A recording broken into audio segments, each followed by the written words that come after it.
Chapter 35. Mary goes to Mr. Stillman. Next morning, Andrew rose early after a good night's sleep. He felt excited, ready for anything. He went straight to the telephone and gave orders to a medical property firm to sell his practice. "Sell it for a fair price. I won't accept any more than it's really worth," he said. "The people in this area have not got much money, and the next doctor may not do as well as I have done." At lunchtime, Christine handed Andrew 2 letters. They were replies to his letters to Denny and Hope. The short note from Denny read, "Interested. Expect me tomorrow evening." The letter from Hope also expressed interest, though the words showed Hope's usual sense of fun. After lunch, Andrew drove to the Victoria Hospital to see Mary Boland. Sitting beside Mary's bed, he told her about the new arrangements that he had made. "You'll like the other hospital better, Mary. Much better," he promised her. "Now, I don't want to make difficulties here, so I would like you to pretend that it is your own wish to leave. Say that you want to go home. Then, on Wednesday, I will pick you up and drive you to Stillman's hospital."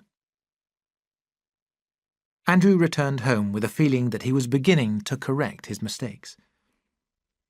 That evening, in his surgery, he sorted out the patients who really were ill from those who only imagined that they were. Again and again, he said firmly, "This must be your last visit. You're better now. It won't do you any good to go on taking medicine." It was surprising how much comfort this gave him. After the surgery, he went in to Christine feeling several years younger. At that moment, the telephone rang. Christine went to answer it. When she returned, she looked worried again. "Someone wants to speak to you," she told him.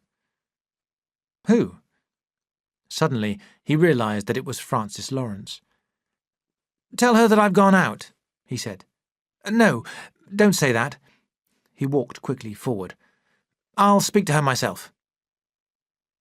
He came back in 5 minutes and said, "That's over too. I shan't see her again." Christine smiled happily, without answering. On the following evening, Denny came to dinner. He brought a message from Hope, saying he was sorry that he had another appointment. "He said that he had work to do," Denny remarked, knocking out his pipe. "But I believe that his appointment is really with a young lady. I wouldn't be surprised if our friend Hope decides to marry her." "Did he say anything about my idea?" Andrew asked quickly. "Yes, he's interested, and so am I. I'm surprised that a man with your dull brains has the ability to think of such an excellent plan. Tell me about it." Andrew explained his plan with rising excitement. They then began to discuss the practical details. "In my opinion," said Denny, "we ought to choose a town with a population of about 20,000 people. An industrial town where 4 or 5 doctors are all working against each other. In such a town, we would have the best opportunity to show the advantage of doctors with different medical qualifications working together.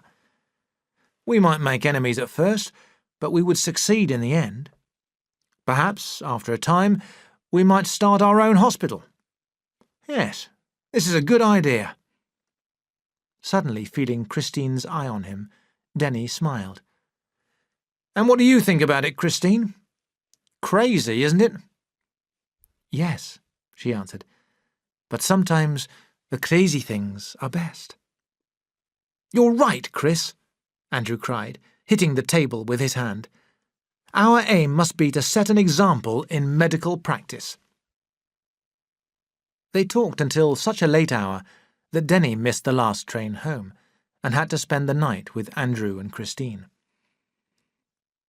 On the following Wednesday, by which time a Dr. Lowry was on the point of buying his practice, Andrew went to the Victoria Hospital to take Mary Boland away. Everything had worked out just as he had planned. No objection was raised to Mary's leaving the Victoria, and at 2 o'clock Andrew arrived with Nurse Sharp to pick her up. Nurse Sharp was in a bad temper, because Andrew had just told her that he intended to close his office in Welbeck Street and had given her a month's notice. She sat with Mary in the back seat of the car and did not speak a single word during the journey. They reached Stillman's hospital at 3:30. As soon as Mary was in bed, Stillman went to her room to examine her.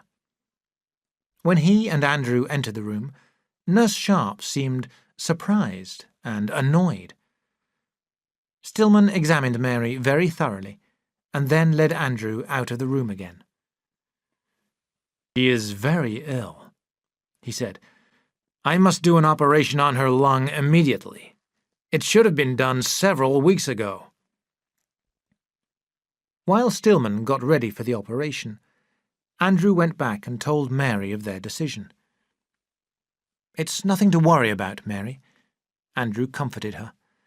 "You won't feel any pain. I'll be in the room. I'll see that you're all right." 10 minutes later, Stillman began the operation. He worked quickly and with great skill, employing several new ideas that he had discovered in America. Andrew had never witnessed a more skillful operation.